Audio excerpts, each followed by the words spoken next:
What's up, everyone? Back to another episode of the Heel Hookers podcast, episode 204. Oh, and we are back with a good one this time. This time, it's actually a goddamn good one. We got so much stuff to talk about. UFC 319 coming up this weekend. DDP versus Khamzat Chimaev. We got a PFL World Tournament card, which, is not as meaningful, but we got some title fights on there. We got some boxing going on, too, which we're not going to talk about that because we don't know enough to talk about that. But, hey, be interested. I'll tell you that. You know what I mean? Let's go. But before we get into all of it, don't forget to like and subscribe. We appreciate everyone that does. All right. That's enough. We got to oh my goodness. UFC 319 from Chicago. Middleweight champion of the world, Dricus du Plessis, on a fucking run of a lifetime right now at middleweight.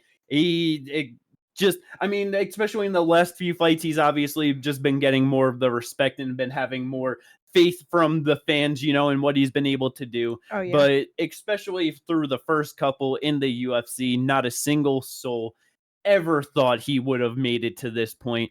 2 title defenses under his belt now, beating Strickland twice, beat Izzy, dominated Whitaker, dominated Brunson eventually in that fight we got, but he's just gotten some really, really good wins out here. And then for Khamzat, on the flip side, complete opposite.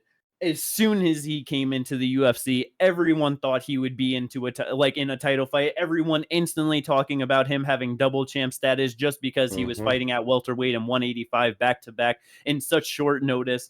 And 5 years later, he is now finally in a UFC title fight. It took so much longer than what people thought. How are you guys feeling about this fight, about this card, heading into it the start of fight week? I truly do not know how this fight is going to go. Yeah. I don't know what the first 2 rounds look like. Yeah. Obviously, I do think that Khamzat is going to do what he normally does and immediately try to shoot on the takedown. Yeah. But that's where it's just can DDP defend? If he does get taken down, can he get up? Does he get subbed immediately? Does he ride out the round there? How does that go? But if he doesn't get finished, I just really feel like by rounds 3, that's when Dricus just starts taking over. I have no faith in Khamzat's cardio. He is booked in a 5-round fight one time that was against Whitaker, and it was done in the first round. We don't know what he looks like extended. We've seen him go 3 rounds twice, and he put on a good pace against Gilbert for sure, but this is just a different fight. It's so much higher level. It's, you know what I mean? I'm just not sure if he's gonna hold up is all. Yeah, and even in with the Gilbert fight, that was pre all his lung and medical issues. Yeah. So it's even then you can't really take that into account because you're taking into account the other fight he had against Usman, and you see the difference in the cardio in between those 2 fights. No, yeah, for sure. And that's where it is also just different styles of fighters. So it's being able to take Usman down and hold him down obviously takes a lot of energy, blah, blah, blah, all the things taking into account. But yes, exactly. I just don't have faith in his cardio against Dricus, who is also just a big middleweight that, you know what I mean, in 3, 4, and 5. So I don't know what the first 2 rounds look like, but I do think that Dricus can take over the back end if it makes it there. I get that. And I do really wonder about Khamzat's cardio and everything, if we even get to see that tested at all, because that is just going to be, it's just, he generally just runs over people. So it's not even the biggest of questions. You know what I mean? Yeah. Obviously championship fight, DDP, just championship level fighter. More than likely it's going to be hard to just get him out of there extremely fast like that. But he's obviously been putting a lot of work into this camp, and it started with the Whitaker camp, especially of just changing up a lot, trying not to overtrain, trying to just be healthy, just getting in. He's got so many people in this camp for him that are just doing a lot, putting in a lot of work around him, trying to make sure he's ready for this championship level fight. So even just with all of that work he has been putting in, dedicated to being an 185 pounder, I do really wonder of what his cardio, physicality, and everything are going to look like heading into this one. Because it's like he's obviously been healthy now for like a sustained period of time. He hasn't had problems. You know what I mean? Like, as long as, like, obviously we don't know how like the camp has gone and everything, but it's like close to 100% as possible. And just, you know what I mean? Good camp, feeling good. I do really wonder what that cardio level is actually like against DDP in this fight, you know? No, yeah, for sure. It's definitely something that like he can prove me wrong in, you know, and it's not like I'm saying that he doesn't have it, so not prove me wrong, but I guess just prove to me that he does have it because I question it, you know? Yeah. It hasn't been proved, and we know that Dricus can go 5, and yeah. So I'm just very interested in how it goes, because if Khamzat takes him down, do you think that he's going to be able to just like get the sub and get him out of there like he has most other people? Well, so like, how do you feel about this? That is like one thing that I did want to bring up with just the overall grappling, because it's obviously DDP has been out here grappling motherfuckers at 185 pounds. Just in, you know, recent fights, like 1 takedown against Strickland in the rematch, 4 against Izzy, 6 on Strickland in the first fight, scored 1 against Whitaker, Brunson, 6 on Till. You know what I mean? Like, he's going out there and he's grappling these guys. But he's also, with all these guys that I've said, the best grapplers in there are Robert Whitaker and Derek Brunson. Yep. Both of them, he only got 1 takedown on. Both of them scored their own takedown on him. Overall, has a 50% takedown defense. He's not out here defending takedowns against fighters. I really am unsure of his grappling at a high level and what he is actually going to be able to do against Khamzat. Like that, like I really am curious about that, because it's obviously DDP is very big and physical, and so he's going to be the biggest, most physical guy that Khamzat has fought in the UFC. So that is another factor, but he does not have the grappling level or credentials of Gilbert Burns or a fucking Kamaru Usman, you know what I mean? Where Gilbert, he mostly struck with him, but he still scored a takedown in the first round. Usman, he obviously got tired, and, you know, like it wasn't the greatest performance. He still 10-8'd him in the first round. I really do wonder what DDP's ability is at the highest level of grappling for 185 and how that does hold up against Khamzat, because I like for him to be able to run through Whitaker like that. And it's like, because Whitaker has great takedown defense and has fought a lot of good grapplers. And for him to even just be like, how do you defend that takedown? To just, after fighting him, to just even just not understand of like what to even do to try and defend it. You know what I mean? It's like, that is a level that DDP has not even come close to facing in the UFC. And that is, there are just so many questions around this fight because of what both of them have displayed in the octagon and just against like the opponents that they have and like how their styles match up. It just, there's just so many unknowns between them, you know? Mm-hmm. Oh, yeah, 100%. That's what makes it one of the best fights. Yeah, because then it's just, that's where it's also like, even with the striking,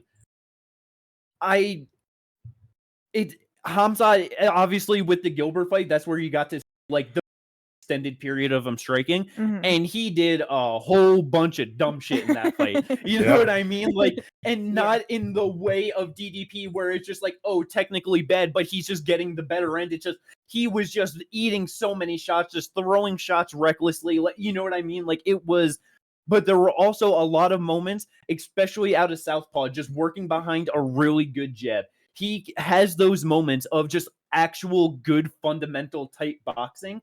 I really do wonder of just over like this time, how much of that he has actually cleaned up and what he, you know what I mean? And it's because I do feel like that the overall like technical striking, he probably does have the advantage over DDP. But that's where it's the thing with DDP.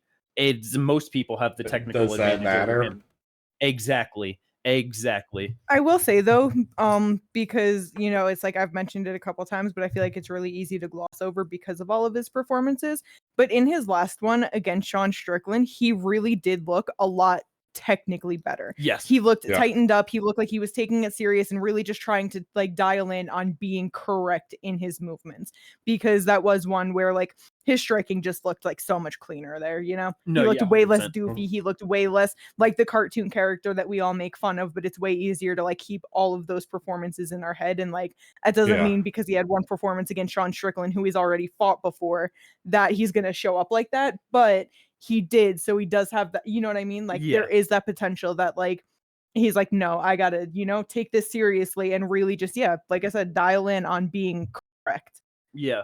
No, because his striking, like it looks solid in that Strickland fight. Yeah. So if he can strike like that and keep it together like that, then it might be a little bit more difficult on the feet, you know?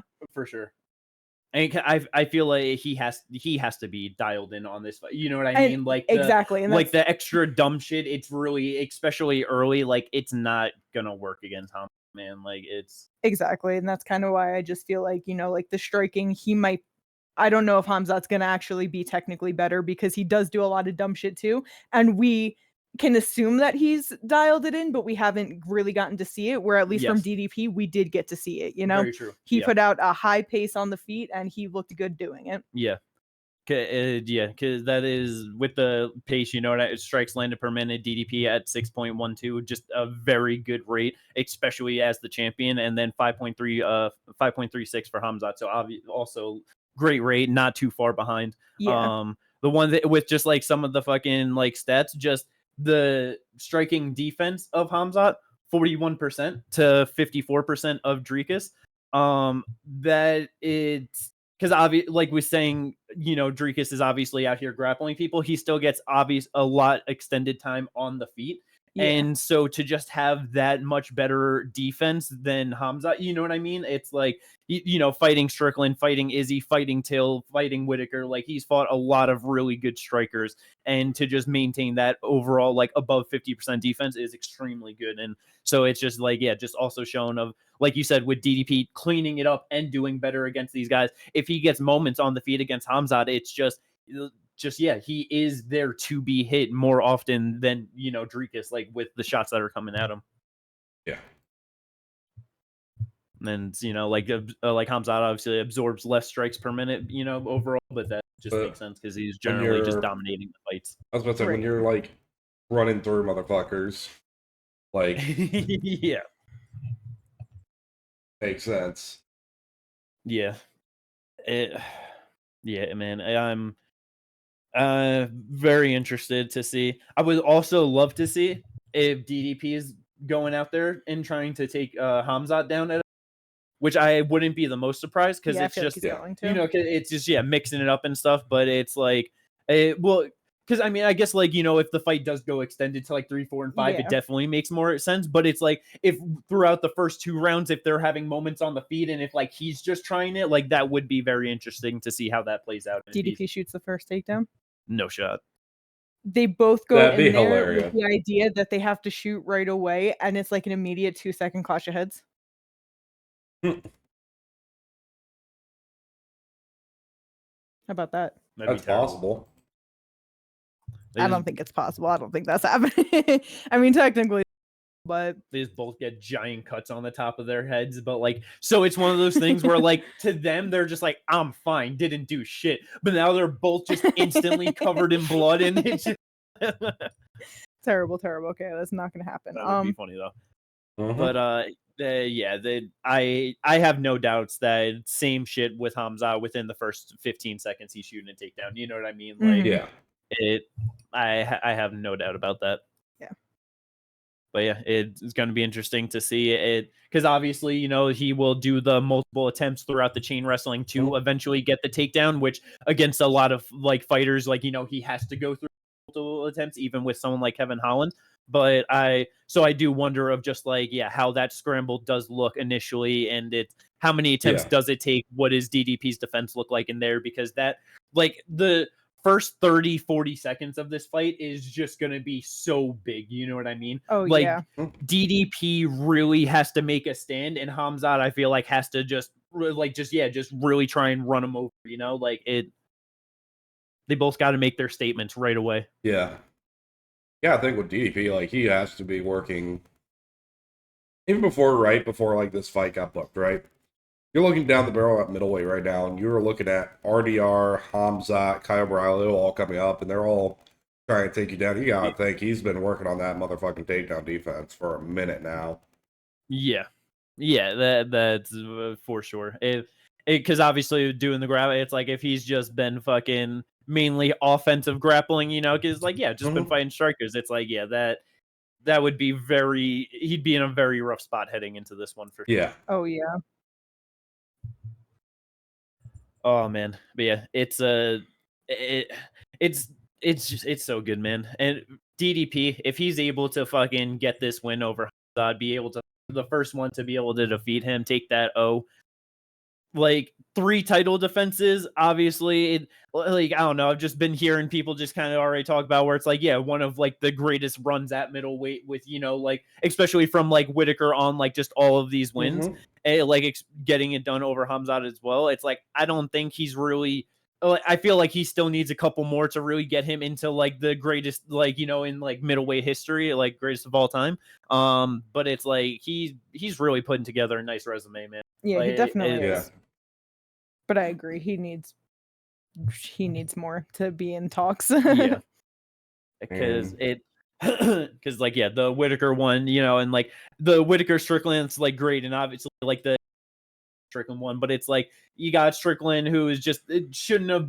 Like it was just an undeserved title rematch, you know what I mean? Nobody really wanted to see it, just kind of did it. And then even with Izzy getting it, everyone wanted to see him get another win back, but they just threw him in there. You know what I mean? So it's just like it's one of those things. Like great names. Those last 2, not the greatest circumstance. So it's like add Khamzat to there. That's definitely incredible. But let's see him get wins over whoever wins over Kyle Nasruddin, Fluffy. Like get some more of those next generation guys, and then And right now, tied number 3 with Chris Weidman on win streak at 9.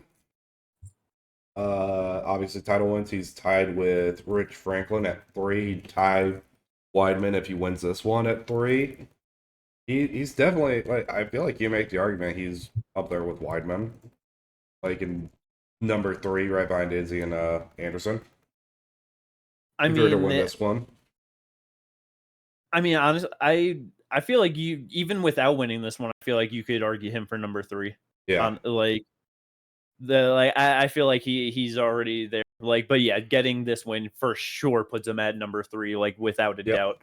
And it is just kind of funny of like, Izzy just going through his title reign and everything that he was doing, and it's just like, damn, like really cemented himself as number 2 behind Anderson, and it's going to be tough to touch that. You know what I mean? And it's like. Just not too far fucking later, we got Dricus at the top end. It damn near 2 wins away from fucking just being considered the number 2 of all time. Like it's pretty crazy. Izzy has a 12-fight win streak at middleweight and a 8 title wins. Yeah. So.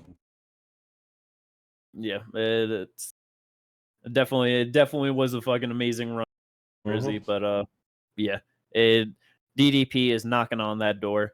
Yes. And what do you think the chances are for Khamzat if he gets a instant rematch against DDP? High chances, because it's probably actually it all depends. Okay. To be fair, but I think pretty high. Look, what? Sorry, because I was gonna say like I think it's high because Dricus, like he's defended it like 2 times, whatever, like just the things where he should, because sure, like he's had the belt for a little bit and just been defending it. But then I was like, you know what, I guess technically this is only his 3rd title defense, so he's only defended it twice. And with that, if he loses, it's probably going to be in a pretty dominant way. Where he's just getting more than likely finished in the first 2 rounds. And so with that, it's like when Sean Strickland got the rematch, there could have been someone else you could put in there, but it also wasn't like, oh, we have a number 1 guy. As to where right now, or like in September, we have Nasruddin and Kyle happening. We have RDR who just beat Whitaker. And even if those don't end in the most exciting fashions, it's like we have places to move that I think that lowers the chances. Yeah. And so what about you, Jinder? Like, what do you think are like the circumstances of just like that it happens or doesn't happen? I feel like it just the UFC has been doing it a lot recently, and I feel like DDP is one of those guys that they would definitely give it to. But also, like you said, like with Imavov and Kaya, like we do have that fight coming up, and I do think it would depend on how that fight goes, how they would be looking at that. And I feel like they would want RDR to get one more before putting him into a title shot to really boost his profile. That's why they're doing Nasruddin and Kaya, because that's definitely a number one contenders fight. That's fair.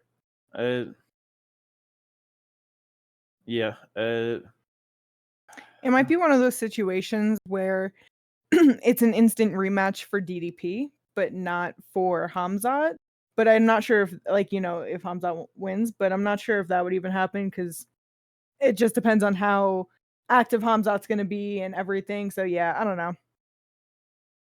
Yeah, because that's where it, because I know, because you're right, Ginger, of like they have been recently, and where it's like, yeah, he only has 2 title defenses, so it's just like he's not a long reigning champ at all. Like you would not describe him in that way, but he has definitely done enough work and is a big enough star for the UFC that it's not surprising at all that in any form of a loss that they just might go back to it. But yeah, so yeah, I mean, I guess that is possible, but I really do feel like that it's like if Khamzat goes out there, even if it's a decision win, you know what I mean? It's like they really should just move on and not get like all caught up in just fucking okay. It's because it's like, yeah, you just had Fluffy win, who they're gonna fly out. You have RDR that just beat Whitaker, and now you got Nasruddin and Kyle fight. You know, Nasruddin's literally the number 1 ranked contender, or number 2, I think, but whatever. It's Nasruddin's like number 1. Okay, yeah, I thought so. But it's like there's no reason that between RDR, Fluffy, and the winner of that fight that you don't have someone good enough and like a big enough fight to just do for the next one. You know what I mean? Right. Like, no, yeah. I agree, and it's. But yeah, I hate that I know that you. Because then also on this card you have MVP versus Jared Cannonier. That could easily bump MVP into some conversations. I don't think that does. It depends. I mean, if MVP goes out there and has like a great win over Jared, it can definitely get him like it gets him into the conversations of like with saying that there's 3 other guys, that are in line potentially for a title. Obviously, only one of them is going to get it. Then there's going to be fights to need to be made. If he wants to just like actually move towards the title, he can now get into the mix of like fighting one of those guys. Sure. But it's like, yeah, but that's like, yeah, he definitely gets into that mix, but it's not going to be like, okay, who's like getting picked for the title? Oh, MVP. MVP wouldn't be the next one in line, but he's getting into the conversation to where then he could fight the loser of Nasruddin. He could fight Sean Strickland, Izzy, any of these things, and now all of a sudden he gets more log jammed right there in the top of the division because of it. 100%, yeah. Which it's like MVP said that he just wants big fun fights, you know what I mean? So it's like, but it's also always one of those things. You could always have big fun fights up the division and then find yourself in a title fight, and you're not going to turn that down. So it's yeah. But yeah. So but DDP Khamzat, I just can't wait, man. I do think this is going to be just there's no way it just ends up being a bad fight in any way. You know what I mean? I really just don't believe that. And this is, for the fights that have been announced and confirmed and everything, easily my most anticipated fight of the year. I cannot wait for this. Like, it's finally here. I get it. Let's go. Co-main event. Short notice. Thrown together. Lerone motherfucking Murphy saying, all right, I will step in for Movzar to take on UFC debutant Aaron Pico. Do you think the winner of this fight could find themselves in a title fight?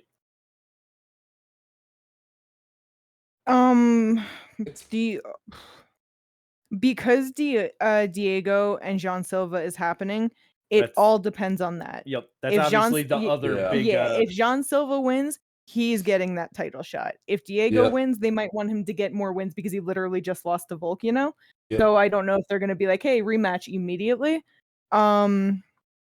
And so in that case, then yes.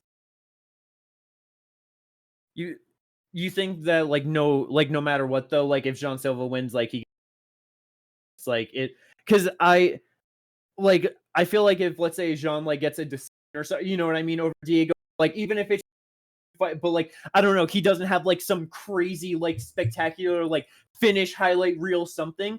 I feel like if Aaron Pico goes out there, and especially if he gets like a finish win over Lerone Murphy, I feel like he could easily end up in a title fight.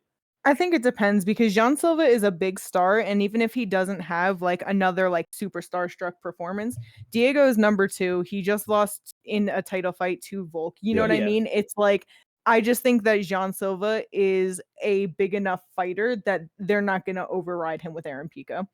You know, I think they wanted Aaron Pico in here to get Movsar out of the title picture, but I don't think that him beating Lerone Murphy, or you know what I mean, like I think that they might give it to him next. They might give him like a Yair, like you could be, you know what I mean? I gotcha. But I just feel like you're beating number 2, you're Jean Silva. You've been super exciting your whole way through. You have one decision, but still probably a solid fight, and you win over, you know? He's getting it. That's fair. That's fair. Yeah, no, I kind of feel the same way. Like Jean Silva wins that fight, it is his title fight next. Like no matter what. Then also, if Lerone Murphy wins and he wins via decision, whether majority, unanimous, or split, I think they're going to be like, they're going to want him to fight someone else. And that could even honestly go into a Murphy versus Evloev fight, which I think they would hate, but that's an entire possibility. I think that they might give Lerone the option of like I know they don't like guys to sit out, but if whoever wins in the title fight against Volk and like let's say Silva wins, if they're like turning around quick enough and Lerone, you know what I mean, is ready, I feel like they would then give it to him without another win. Because, you know, he got his top 15 spot off of Barbosa, beat Ige, beat Josh Emmett. And now he's stepping in to fill in for this co-main against Aaron Pico where Movsar pulled out. I know this was booked for another fight, but you know what I mean? I just think that if he won, they might give it to him off of this win. You know, he just might not be the next guy. I gotcha. I see. I mean, that's and if he's willing to sit out, you know? Yeah, that's entirely possible. Yeah. It's just awkward when you have Brian Ortega right there, and they love to give him random title opportunities, and he's fighting Aljamain Sterling next, so... They've been talking about giving Yair a title shot, they can give one to Brian. Don't. Bro, I swear to God, bro, if fucking Jean Silva gets the fucking title, and if Ortega beats Aljo and his that's the first defense. Bro, I'm so done. Listen, let me weigh in for a moment. Because the thing is that I think that they were willing to give Yair a title shot because at the moment, the only other option is Movsar, and they don't want Movsar in there. Jean Silva wins, and then any win between Lerone or Aaron Pico is better than, for them, Movsar. It's better than Ortega. You know what I mean? I don't think he's going to be the option. I really don't think that. The Ortega-Aljo fight to me just seemed like these are guys that are willing to fight each other as kind of older in the division when there's like some new blood like finally flowing through it, you know? That's how I took this fight. I'm just like, I get what you're saying with like, you know, they like to throw Ortega in title shots, but I just don't think that he's going to override Jean Silva, especially like actually any of the 3, Jean Silva, Aaron Pico, or Lerone Murphy for a rematch against Volk. No, but that's what I'm saying. Like if like Ortega wins, Jean Silva like beats gets the title. I'm saying like after the Jean Silva fight. My bad. I thought you meant no. Jean Silva first title defense. I thought you meant if Jean Silva beats Deigo. I was like, he's not. No, that's how it was. No. Yeah. Okay. Because that's where it's just like, bro, I feel like Ortega beats Aljo, like especially if he's able to pull out a sub or some shit. He's gonna like after everything kind of he's the number 3 ranked guy in the division. Lerone Murphy, even with the win, he's still gonna be ranked behind him, and it's the dude, you know, it's one of those things where he's 0-2 in title fights, so of course he's getting a third. Like that's exactly, and that's the thing. It'd be fine because like the last 3, like besides for Ilya, 3 of the last 4 featherweight champions would have defended against Brian Ortega if they did that. Yeah, it's pretty incredible. Yeah, that's entirely set because that's where it's just performances because Yeah. one Ortega Mhm. has no problem with sitting out, you know what I mean? So it's Yeah. Yes. easily that works for him. I beat Aljo and get a title fight in fucking 9 months. Let's do it. Like, you know what I Yeah. mean? And then it's just like, yeah, he goes out there, gets a sub, Lerone wins, it's probably going to be a decision and not people don't give a fuck, you know what I mean? So Mhm. oh god, that's a sad realization of a potential outcome. You're It's welcome. just so annoying. It's just fucking give it to Movzar. He should be fighting fucking Volk anyway. He Fuck should be. John Silva. Fuck Diego Lopez. Fuck everybody in this division. Movzar gets the next title fight. That's what should be happening. But That it's should not. be I know. happening. Yair versus Arnold Allen should be happening. Okay, anyway, we went on a tangent about who should be fighting. How do you think Yeah. this fight goes? True. Bro, it's hard because Aaron Pico has really good striking. He has knockout power and he has amazing wrestling. Yeah. He hasn't come close to fighting anyone as good as Lerone Murphy, and he's gotten finished by guys much Mhm. worse than Lerone Murphy. It's been a while though. It yes, was it in has. his first couple fights where he started his career in Bellator. He was 0-0 fighting a guy that is 8-2. Yes. In his 2 real TKO losses, he was 4-1 fighting a 16-3 Henry Corrales and a 4-2 guy that just got knocked out by Henry Corrales fighting at 12-0 Adam Borach. His Mhm. next TKO was the shoulder injury where Yeah, his yeah. shoulder was all out of place. So you know what I mean? Like Yeah. aside from the injury, he has been on a great streak. He is Yes. finally 28 years old. He has gotten himself his own record together. And, Oh yeah. like I do think that it's rough. You start out of high school and you are an 0-0 fighter with no amateur fights and you're coming right into professional Bellator fighters with like decent records. Yeah. That's a rough start to things. Yeah, so hyped Yeah. up, like so much fucking pressure. It's like you were literally signed by Bellator while you were in high school. You know, like to Yeah. fight out. Like it's like it was like that's just a lot. And so yeah, and because it's just he has fought such good level of competition like throughout everything. Because like you're saying, of just 0-0 fighting 8-2 a guy, 0-1 fighting 7-3, 12-3, 18-8, 18-4. Like you know, winning what I mean? all Just, of those. Yeah. It's like. Just he gets fucking finished in the first round by Henry Corrales 16-3 in January, comes back early June to get finished by a 12-0 Adam Borach. You know what I mean? Like it's like he's got very solid wins over Justin Gonzalez, James Gonzalez, Pedro Carvalho, Henry Corrales. That's the last 3 fight winning streak after the shoulder injury. Yep. But it's like he's definitely gotten everything together. You know what I mean? He's really starting to come into his prime, but I know that it's still not the same level. No, exactly. And that's where it's one of those things of we've seen Lerone Murphy get into trouble and be able to pull it through and still come out and look really good in fights. You know what I mean? I just it's hard of just knowing of like what his level is actually at and just how much success he is going to find over Lerone Murphy. No, yeah, 100%. One thing that I do is want to double check is just the takedown defense on Lerone, which is only 52%, which isn't the greatest. Who's out here getting takedowns on good old Lerone Murphy? Josh Emmett scored 4 takedowns. Dan Ige took him down once. Gabriel Santos took him down 5 times. That was in Mark 1 23. and Mirakani took him down 5 times. 5 times. That's all in the first round. Douglas Silva de Andrade, they traded takedown. Zubaira took him down 6 times in his debut draw. Damn, that's not great. No. Yeah.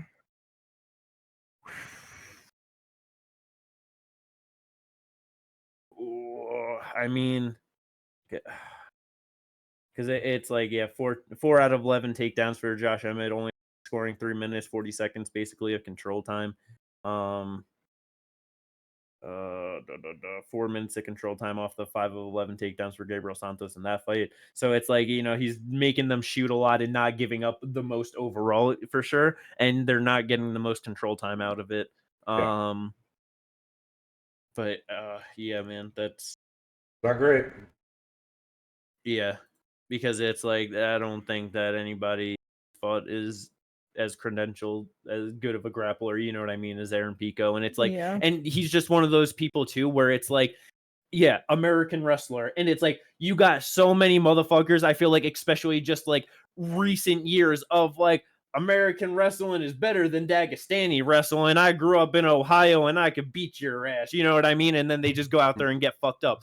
This dude has gone to Dagestan and trained with so many great grapplers around the world. He understands that it's like, yeah, American wrestling is obviously very good and there's a lot of good things to take from it.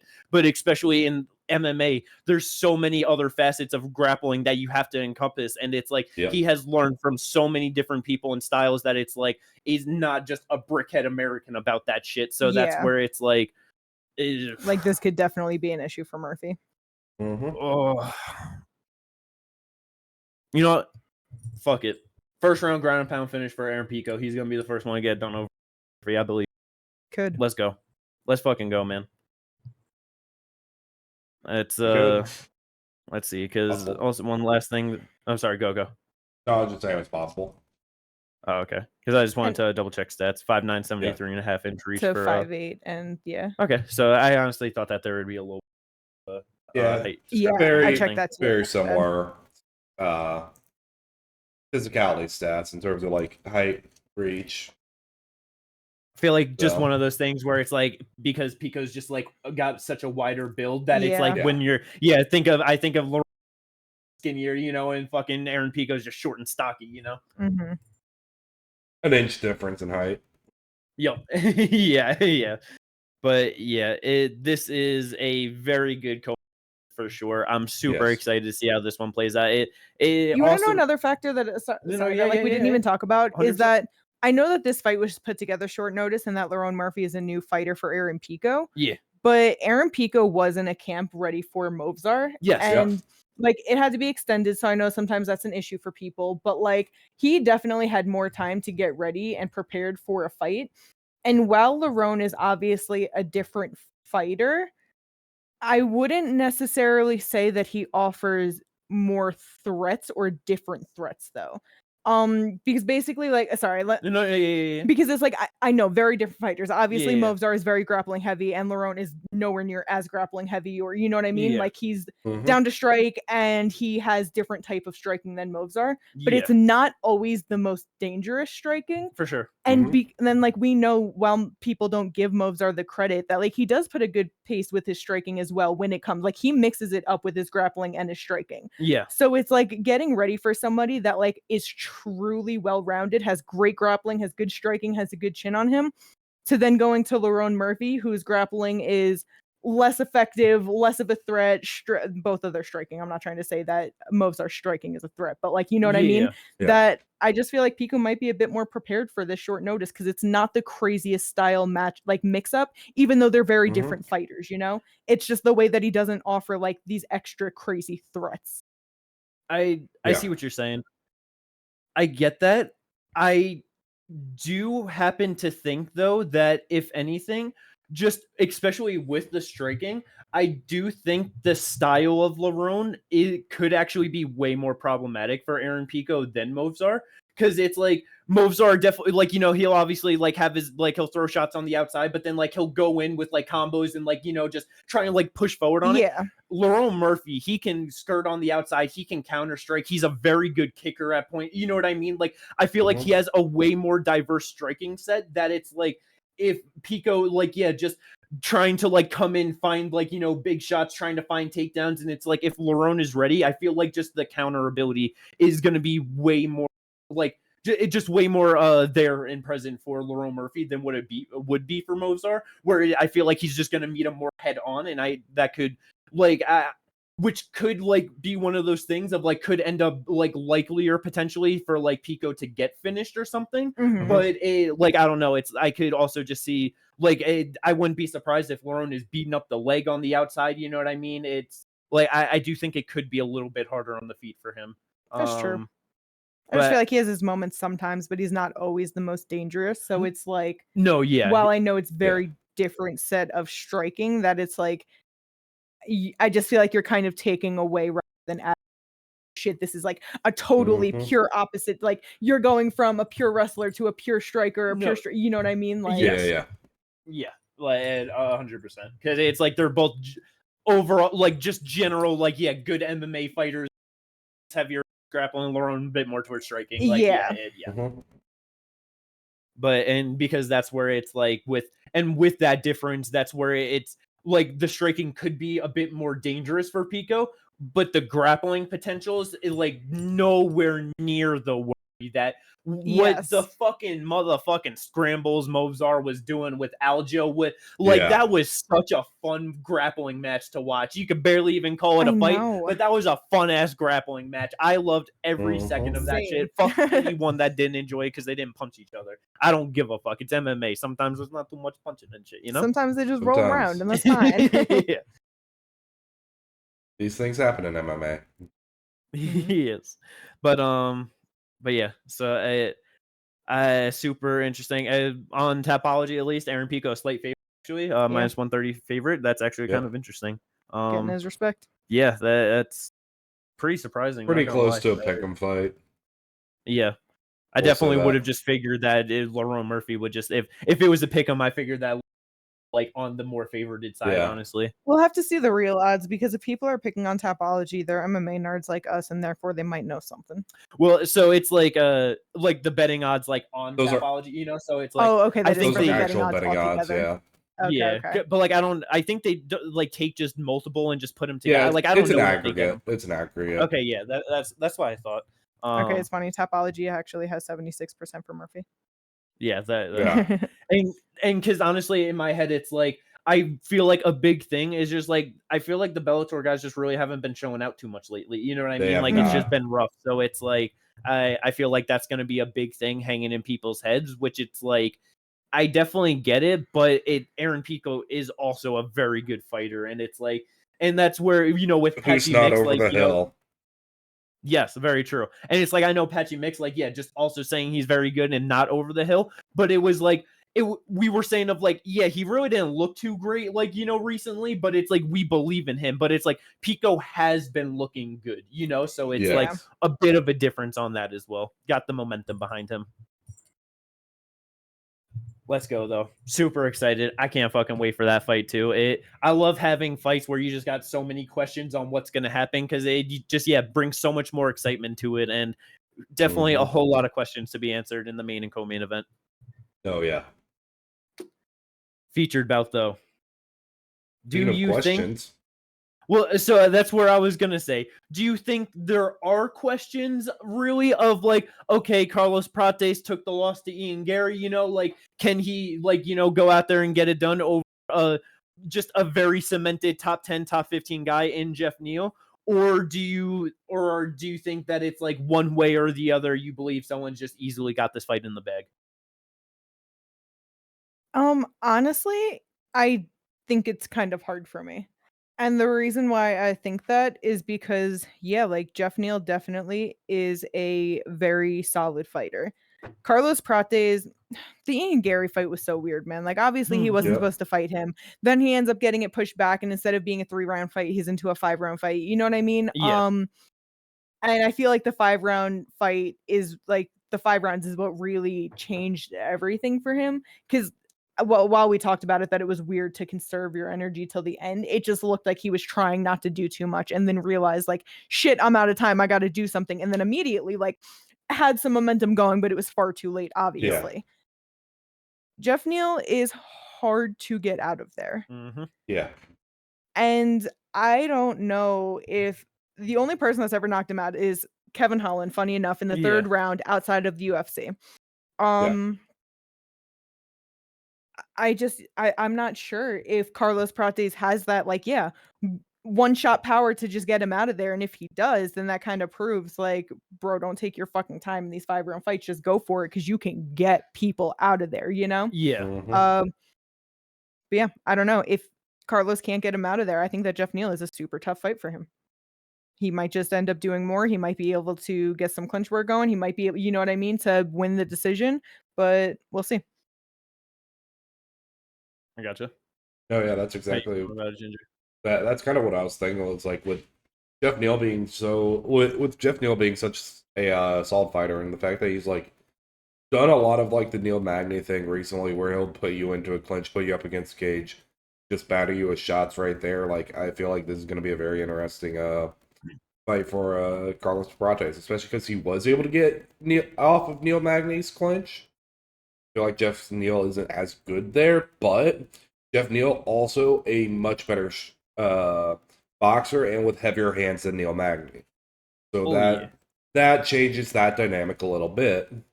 And also don't be getting knocked out as much as him. Exactly. Yeah. That as well. So it's going to be a very interesting fight. I do think Carlos Prates should be able to win this fight, but it's not going to be as easily as some people may expect it to be. I get that. Because for me, I'm curious on who's gonna be able to get on the front foot.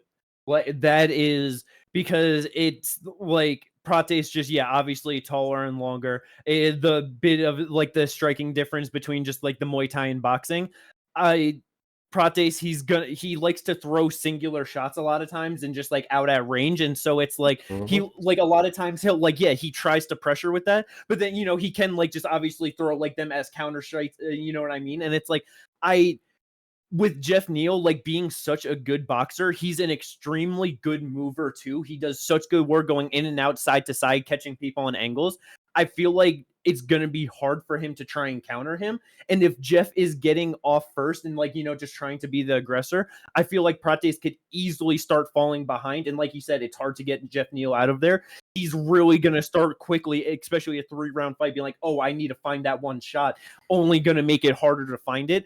He has to get on the front foot. He has to pressure Neal. He's got to hit him with just a diverse set of strikings. It does, doesn't have to obviously throw like some crazy pace or volume, but you have to be the one walking forward, throw leg kicks, throw body kicks, head kicks, just everything at him, and you have to be the one pushing forward. And I just feel like that's sometimes hard for him because it's like Carlos is good at finding his shots and like putting out shots, but he doesn't always have the highest pace. Like Geoff Neal is like he lands more than him. He has a higher defense than him too, because Carlos is also not always defensively sound. It's just like I don't know. It could end up being a rough fight for Prates. Yeah. I think he could win, and I hope he wins because it would, I just want to see him win, but it might be rough. Yeah. He's got to bring the dog out, he's really just got to go for it. He just, when he came in that first year and just the fuck, like just trying to fucking get these motherfuckers out of there. You know what I mean? Like just not giving them any fucking room to breathe and just putting big shots on them. Like you said, just not necessarily like a high pace, but he's being present, walking forward and throwing big strikes, making them think. And but so with this being a 3-round fight, like we might just get to see that because he doesn't have that pressure of like, oh shit, I have to go extended maybe, definitely interested to see how that one plays out. Like you guys were saying, do you think that Carlos should be able to be the one to get it done? But he's just got to go after Geoff Neal, and I feel like that would just be the best for him. Yeah. Mentioned it before that it's on this card. Jared Cannonier taking on MVP at 185 pounds. It got announced a while ago. I feel like this was one that was like a real early announcement. Weird fight. It's still one of those things of just like at this point, just like obviously it's been here for so long that like it's just like that's what's happening, but it's like still don't really know why that we're doing this at all. MVP saying that it's like once big fun fights. Like Jared's a big name, but like I don't know, just didn't really feel like it quite classifies that kind of a thing either. It's like he's just always been a contender, just doing the thing, so it's just it's a weird booking. Maybe it's because Gerald doesn't always shoot. They needed someone to fight. This is just what was open. Both guys said yes, so they got it done. Yep. Very fair. It's one of those things where, 38 and 41 years old too, where it's like, while Gerald is in the rankings, it's like you got two old guys that are still fighting at the higher levels. Just have them fight each other. You know what I mean? Yeah. Very fair. That's an MVP, one of the Bellator guys who came in and actually did look somewhat good. Like, he lost to Ian Gary, but came in, beat Kevin Holland, and then also is beating Sharo Magomedov. So took the O from him. Even with losing of like, okay, you got to by him, but it was also like Ian did not want to strike with him, like that was. So he definitely got way more out of that loss than Ian did from the win. You know what I mean? Yes. But with the matchup though, do you think that it's like, because obviously MVP is like, he's tall and long, has like the overall length to fight some guys at 185, but do you think he's just going to be a bit too physically small for Jared Cannonier? Just a very big, powerful, physical guy at 185 pounds, obviously just a former heavyweight. So, or do you think that, do you think it's going to be like speed of MVP or just like the strength and power size of Jared that gets it? What do you guys, you think so? I'm saying it's going to be the speed. Yeah. The diversity it's of like strikes. Unless Jared really clips him with something big that just like, you know what I mean? Like really gets him out of there. But it's like, MVP, another guy, he's finished one time. It's been a while. You know what I mean? Yeah. I don't know if Jared is going to be able to go out there and get a whole lot out on a guy that is really good on the feet. Yeah. And not that he does like the most or lands the biggest punches all the time, but he has great movement and it's just hard to land on him, especially big. Yeah. Yeah. Exactly. Like that's kind of the thing is it's hard to land on MVP like that, and also just the fact that he has such a diversity in strikes that can keep Cannonier at bay and back, while he also has the ability to jump in and get out without getting touched. Like I just feel like this should be a MVP decision. I get it. I don't think he has the power to get Cannonier out of there. I will say that. Yeah, no, I don't think so. I don't think so either. Definitely agreeing with the decision. It's like part of me is just like, I know Jared's getting older. Some that's going to be starting to just play more of a factor in these fights, like especially as each fight goes on. But I really just do believe in Jared Cannonier in this fight. It's like, I know it's just one of those things where it's like, yeah, a lot of times just like speed kills, and that can just be like such a big factor in fights and like how it plays out. And it's just like, oh yeah, like we really should have like seen this coming more. And like obviously you guys saying that he's gonna win, but it like with MVP, but I just feel like Jared, he is a legit top guy at 185 pounds. Like MVP, he's not a 185er. He is a 170 pounder.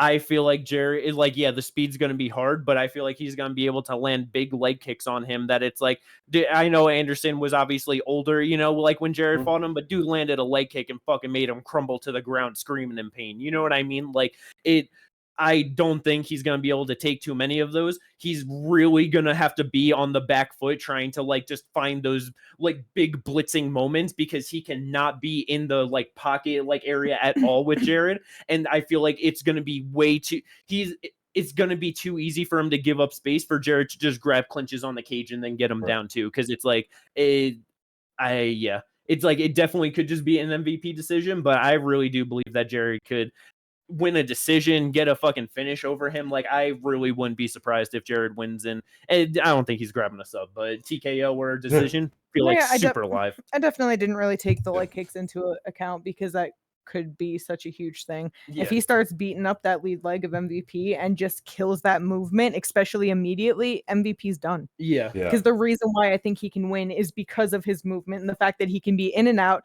keep it probably kind of boring, frustrate Jared where he's just landing shots, not doing a whole lot, but doing enough to win the fight and not eating anything big where you're gonna win because you can't land shit on me. So if Jared can just nip that in the bud and just get his legs out of there, then didn't really take that into account.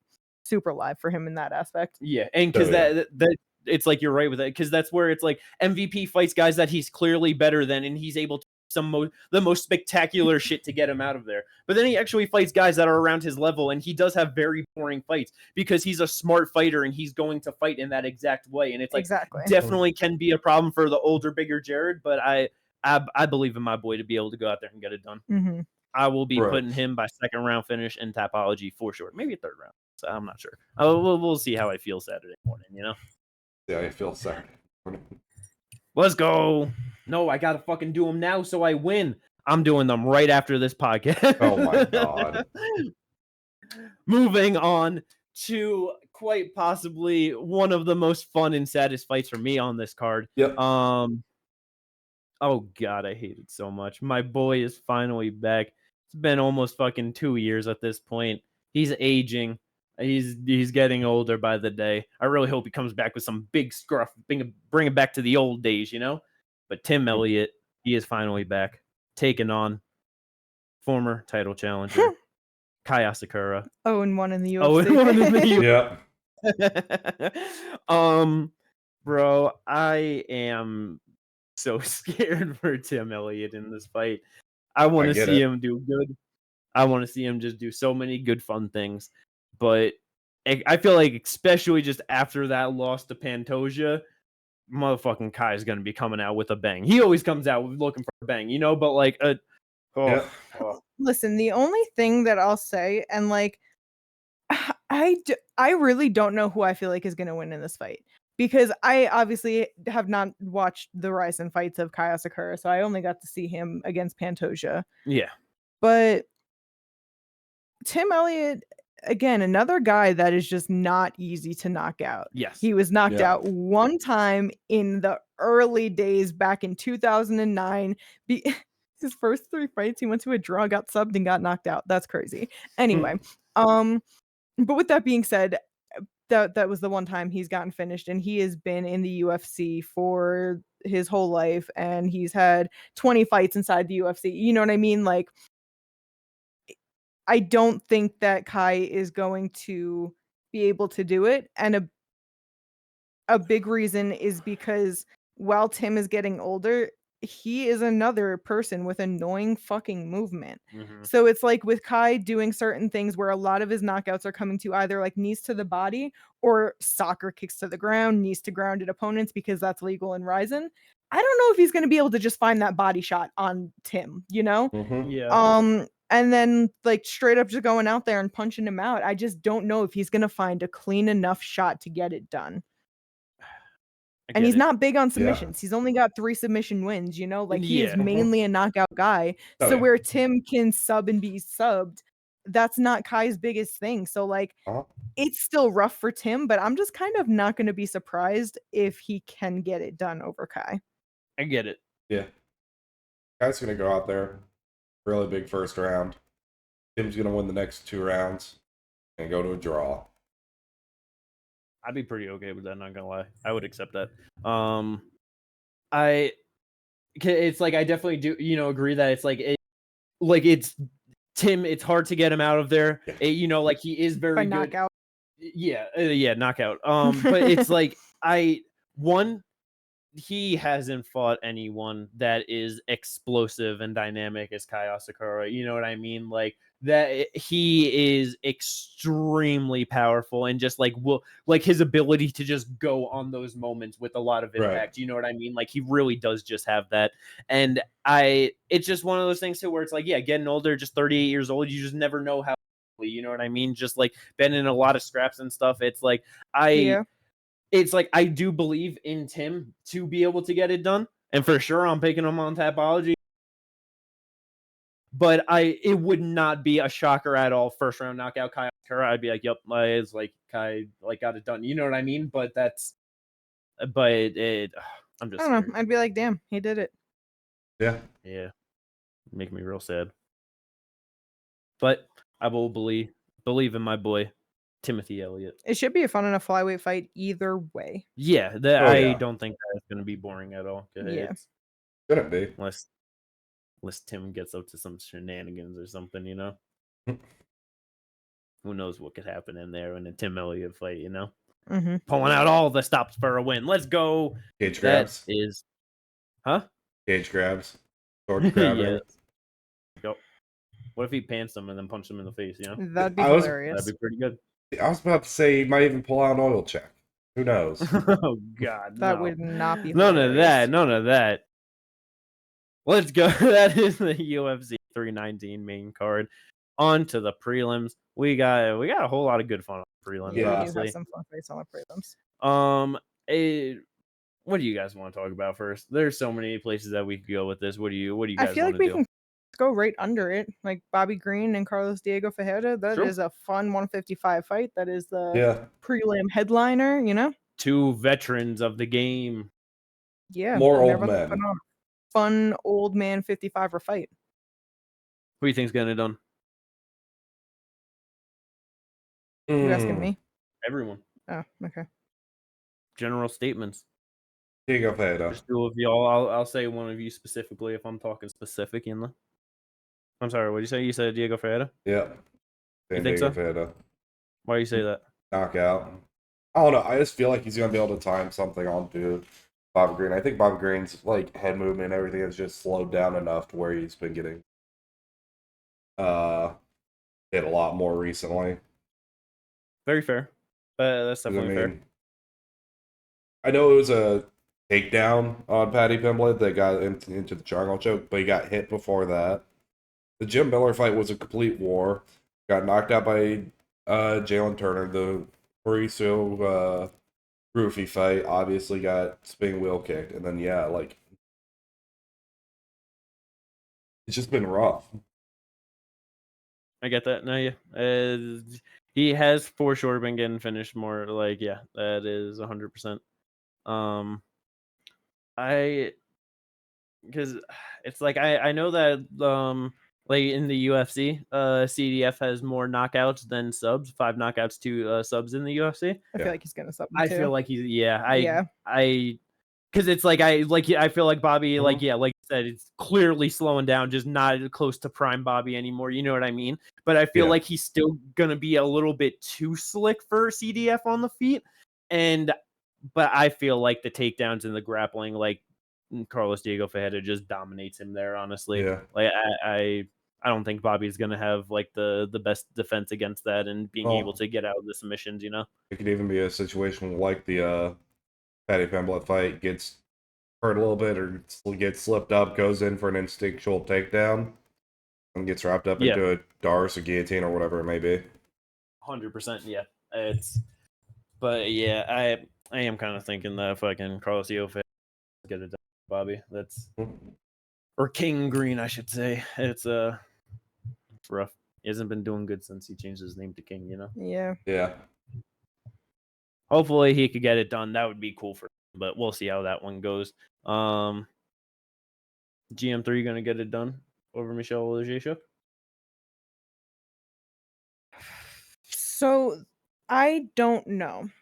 And the reason why I'm not sure is because yes, Michal Oleksiejczuk gets subbed in most of his losses. Yeah. But he always gets hurt into getting taken like into the fall. True. And then get like, you know what I mean? And then they can't finish him because he's tough as shit and squirms around. So then they just lock up the fucking RNC or something on him and he's out of there. You know what I mean? So like that's where I question it. Is like, is GM3 going to be able to pull off a sub that on a guy that, yeah, you know, out of his 9 losses, 6 of them are subs, but they really come off of him just getting fucking hurt, you know? I get it.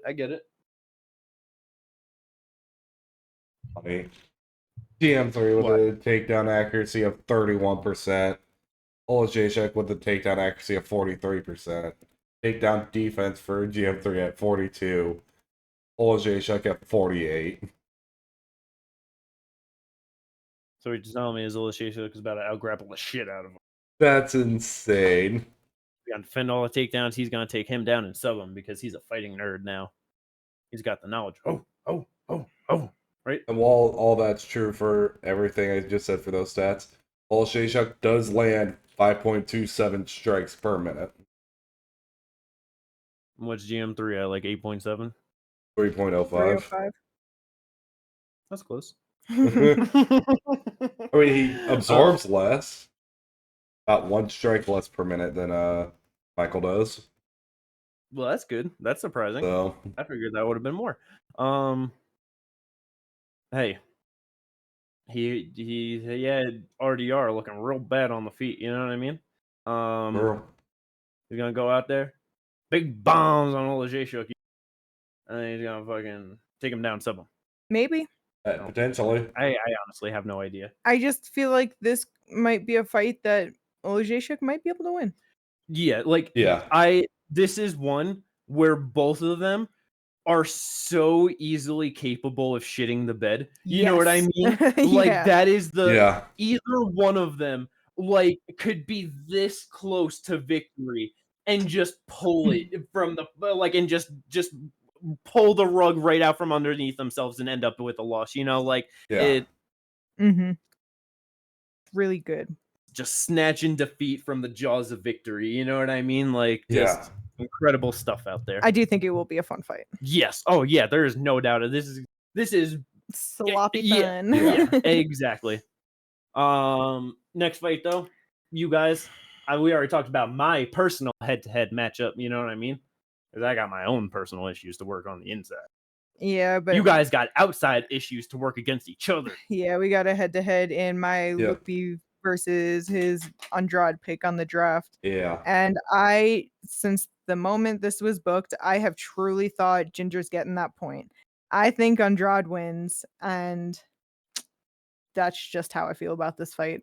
I'm sorry. I love Lupita, but she is just so basic with such an inability to finish people that I don't see Andrade walking into like doing some dumb shit and walking into some big shot and getting wobbled or whatever, you know? She's going to go out there. She is going to put on a pace and she is going to just be down to scrap and have way more of a finishing ability, way more impactful shots, and just way more in her arsenal against someone like Lupita.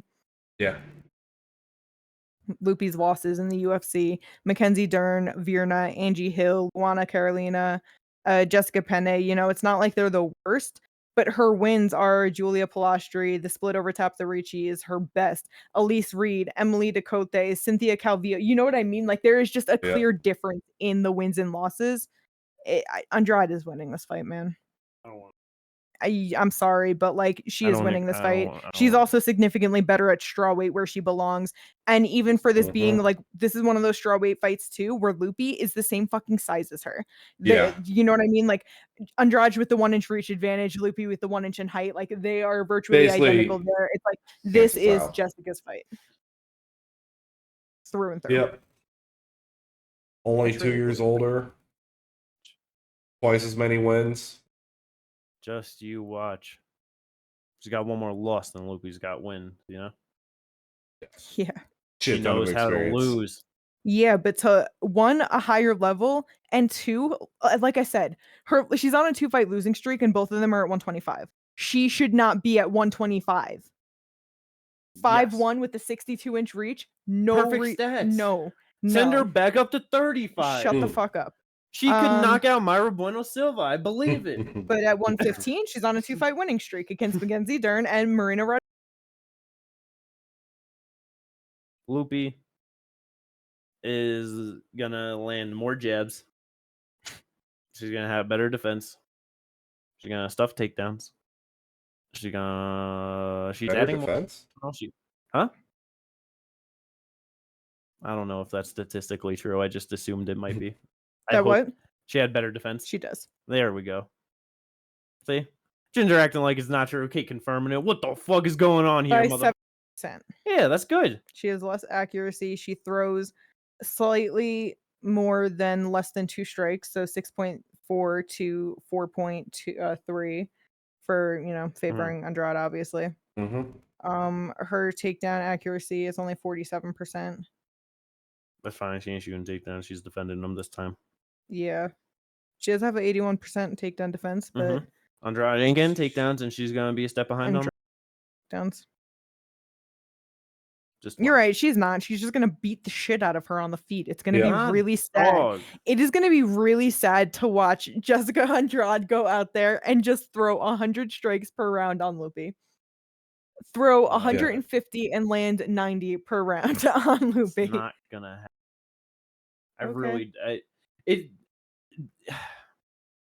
All right. She's walking into too many jabs. Okay. We'll see. Yeah, we will. You slip in the jab. I'm trying to fight for you. Listen, you don't believe in your own fighter. I don't, but I also love Andrade, and I'm not like, I don't want to root against her. So, and I believe in her. Like, I'm sorry. I think that Lupita's a good fighter, and I love Lupita too, but like, I don't think she's going to win this fight. I just don't. I get it. I honestly, like, I really do think that it's like, the power is going to just be like the big factor, honestly, because it's like, because I know just obviously, like you said, they're just like same height, and you know what I mean. So like that's just something that Andrade does not get in a lot of her fights, you know. So it should just be like generally easier for her to land. But it's like, I really do think that Lupita is such a better boxer than her that it's like I get that she's basic, but it's like I feel like just the better fundamentals. It's like if Andrade is just being too wild with shit, I really wouldn't be surprised if Lupi does good at like avoiding most of the bigger shots, landing good 1-2s in there, landing leg kicks. Like it is such a tough fight, and this is like Lupi like needs that level up moment. You know what I mean? To be able to get it done. But it's like I do feel like the general style of her, she can get it done, but it's just like you said, like overall hasn't been able to actually do it against the higher level like Andrade is. But I definitely believe in her. I don't think that this is like no shot she wins, you know? Like I'm like, giving her very little shot. I'm not gonna lie. If she wins, I will be a little surprised and I'll be like, damn, okay, like maybe she's gotten it together, or maybe Andrade is just really declining.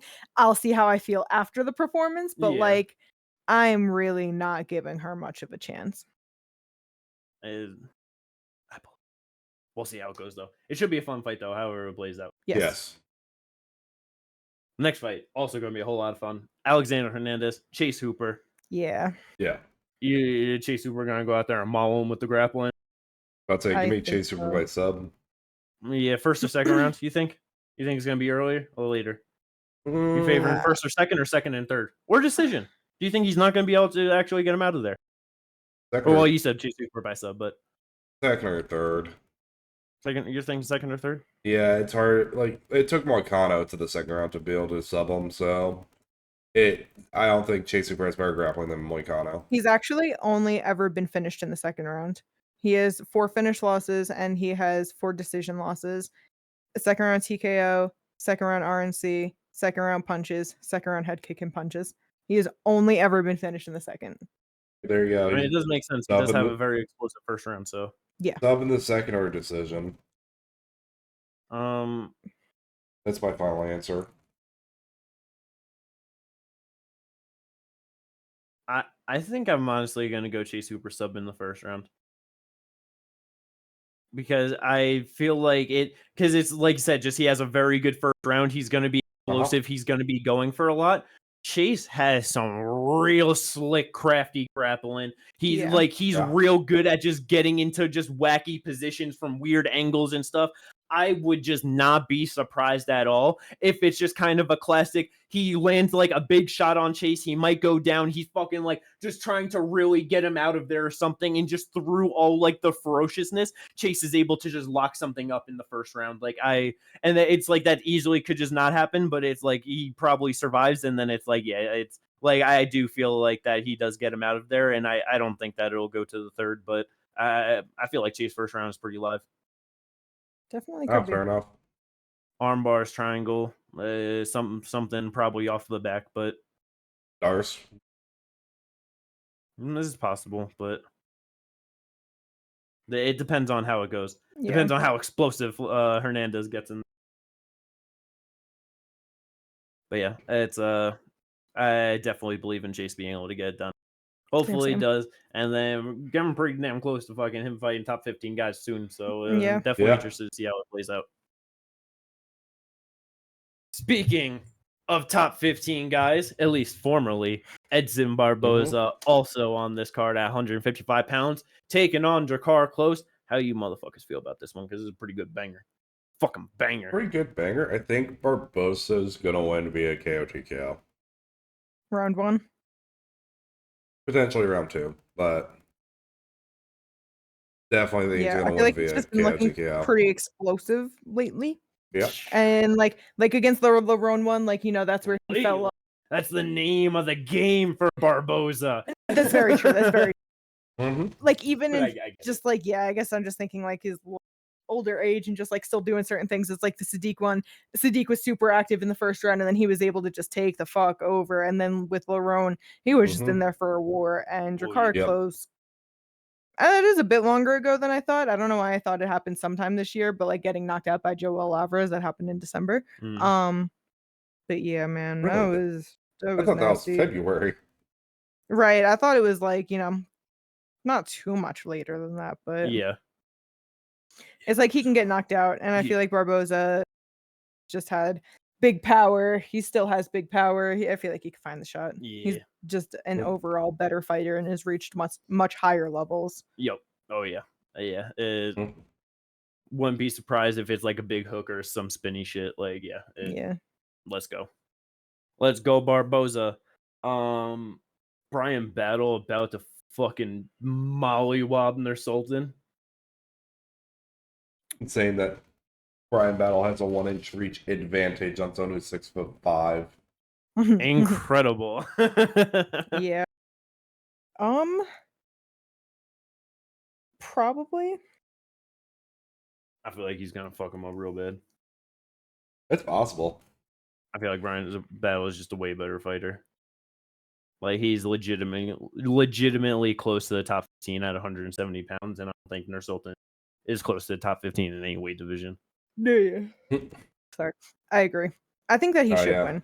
The only thing that I could see being a problem is Nursalton is obviously just like much taller than him, and he does have some power. So if he like starts landing like big shots on Brian, I wonder if it's going to turn into kind of how it was with Randy Brown, where you just got this guy that's a lot bigger than you. He just landed some slick striking, and he's feeling like, okay, I got to clinch with you. I got to grapple with you. And it might not be the most exciting thing. And if it ends up being a split, or maybe he doesn't do enough, you know what I mean? Like, I gotcha. I feel like Brian should win. And I think he is a better fighter than Nursalton, but just curious if that does end up being an issue at all. I gotcha. So yeah, want to see if it gets risky at all. Yeah. I gotcha. Makes sense. Hopefully not. Definitely, because that's I want to watch him win and get into the top 15. Yeah, dog. Let's go. Yeah. Karine Silva back taking on Deone Barbosa. Was supposed to fight JJ Aldrich. I don't know your guys' level of excitement for that one. Obviously happy to see Karine, but overall match up everything just kind of Yeah. Right, someone who's 2-1 in the UFC. I mean, she beat Karine on the region. Oh shit! Now we got hype. You know what I mean? Dion was 2-0 at the time when Karine was 9-3. So this was in 2019, 6 years. But yeah, let's go. See how that one plays out. At but then she proceeded, to get knocked out by Josie and then lose the decision to Jenna Bishop. Went on a 4-fight winning streak, and then lost to Miranda Maverick. Very nice. Okay, interesting. We got this. Well, let's go. Let's see how that plays out. And then last one is just Ultimate. 125 pounds. We'll see how that one goes. See if we get another Ultimate Fighter fight added to this card to round it out to a nice 14 fights for it. Let's fucking go though.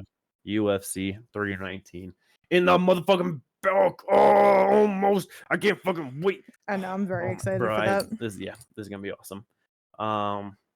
We got other stuff to talk about though. That ain't the only shit going on. We got significantly PFL. less fun stuff. Less fun? All right, we'll get to just the good shit right away with it. The gorilla, right? Yeah. Yeah. No. Sure. Why am I the only one that cares? How did we get here?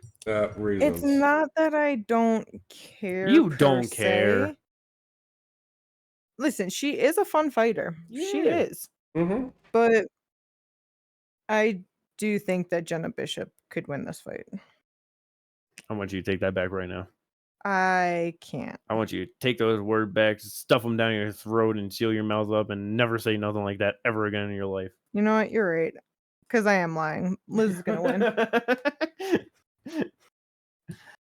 No, but you really think that that just how you think that there's a potential, because the thing is, it's one of those things where I understand that Jenna has way less experience, and she's not much younger than her. She is 39 years old herself. She's only 2 years younger.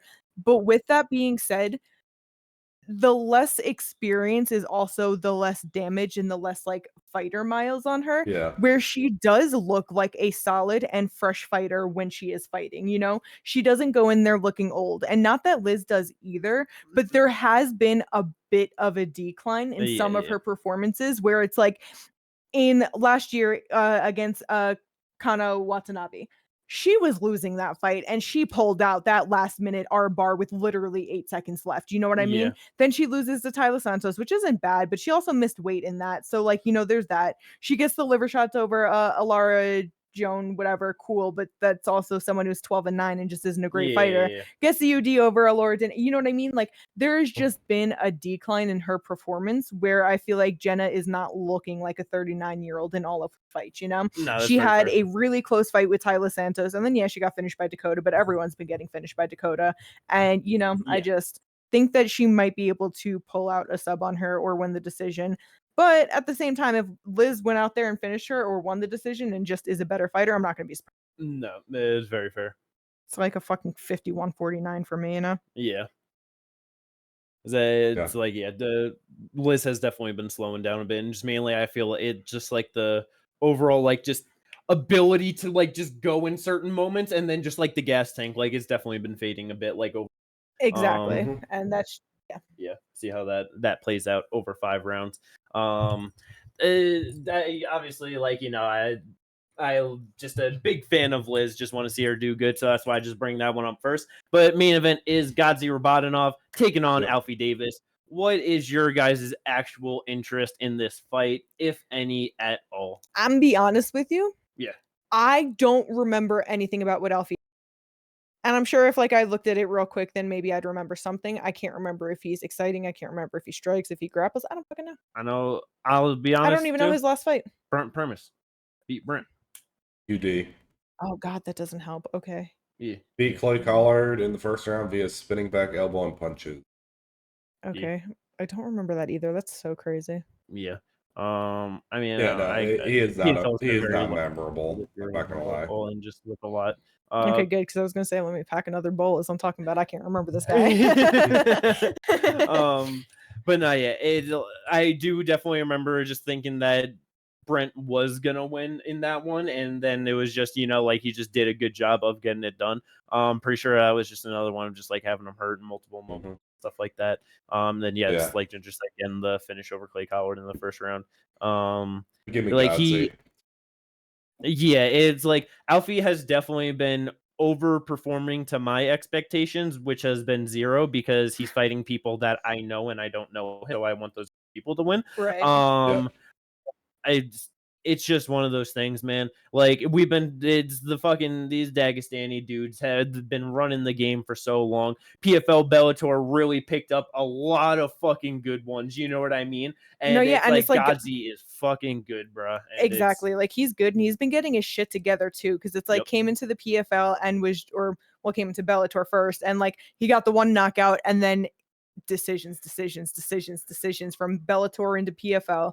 And from about this time last year, August of last year, knockout, 4 fights in a row has just been getting these guys out of here. And yeah, Alfie's never been knocked out. That's interesting. Subbed one time, but by Mansour. But yeah, it's just, I feel like Godzi has really gotten his killer instinct together and his finishing ability together mixed with his like well-roundedness that it's probably going to be a problem. Yeah. 100% agree. This is really, it feels like just another tournament that someone's just bringing some big old bucket of cash back to Dagestan, you know, bro. Like it is like, it's just one of those things, man, where it's like, I know it is obviously, especially in America, it's one of those things of like, people to like care about fucking stories of like people in other countries or whatever, you know what I mean? But it's like just all of the fucking wealth that these people have fucking brought back to Dagestan over these last fucking couple of years, you know, in fucking Habib and Islam, and then just all these champions, you know what I mean? Like in PFL and Bellator and stuff. Like it's pretty awesome what just such a small place in Russia has been able to accomplish on the world stage in a sport like MMA. You know what I mean? Like, like realistically, without any of them, would anybody like know where Dagestan was? No. Like no, like that, like that's especially because obviously it's like for fucking us in America, there's just so many places just around that it's like much more like people that are regionally located much closer are going to have much more awareness about. Well, for sure. But so for us, like on a global scale. And so it's just for us to like watch these people like literally like put fucking countries on the map. You know what I mean? It's awesome to see. Like I just fucking love it. Last tournament fight for PFL though, Alves versus Wetzel. This is obviously easily the one like least meaningful. But I do remember that Alves was just looking very good in his fights through this tournament, having no idea who he was, looking goddamn incredible. So it's one of those things of like, don't really know too much the levels of both of them and how they're gonna play out against each other. But I'm hoping that Alves gets it because he's been a fun guy to watch. Yeah, I really don't remember the way the just performances have gone, but I definitely remember the Alves versus like Jake Hadley fight. He was just piecing him up, just really giving Jake Hadley a lot of issues. Wasn't it like the fucking numbers like stupid on that shit? Wasn't it like fucking 100 and something to like 15? Like it was like 140 to like 14. Like just something crazy. Yeah, outstruck him by an order of magnitude. Yeah.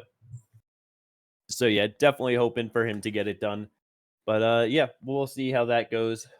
Other than that, I know Biagio took a real rough loss in his last one back real quick. That's what I was gonna say. Is that like kind of shocked to see him back so quickly after taking his first loss?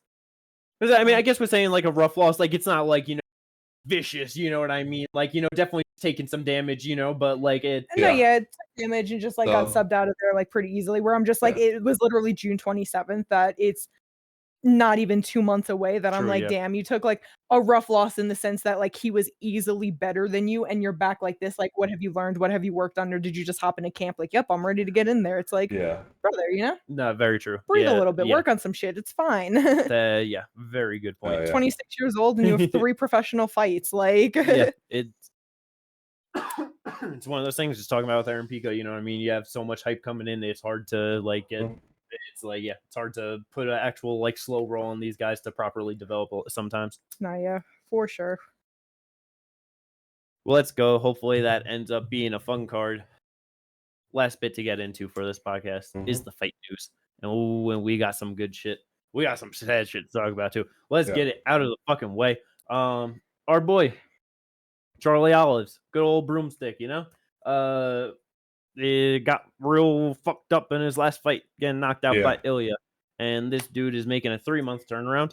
I hate it so bad, man. Yep. Yeah. Main event opportunity against Fiziev. Apparently, he was the one calling and asking for it too. He wanted the opportunity. He wanted something. And this is what the UFC put together for him. So that's just another thing that's even worse. Yeah, because it's like, bro.